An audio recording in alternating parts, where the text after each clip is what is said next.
мотивация керек болгондо азыр мен сахабалардын, сахаба аялдардын өмүр баянын окуйм да, анан аябай уялам, мен эмне кылып жүрөм деп.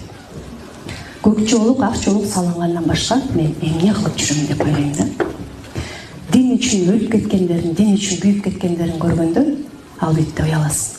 Ошон үчүн китептен ошол сахаба аялдардын, сахаба эркектердин өмүр таржымалынан мен өзүм үчүн күндө мотивация алам.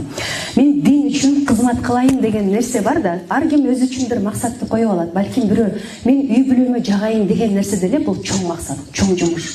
Бирөөгө жагыш кыйын нерсе. Энеге башка кишиге жакпайсың, күйөөңө да жакпай калышы мүмкүн, ал эртең башка аял алып алат.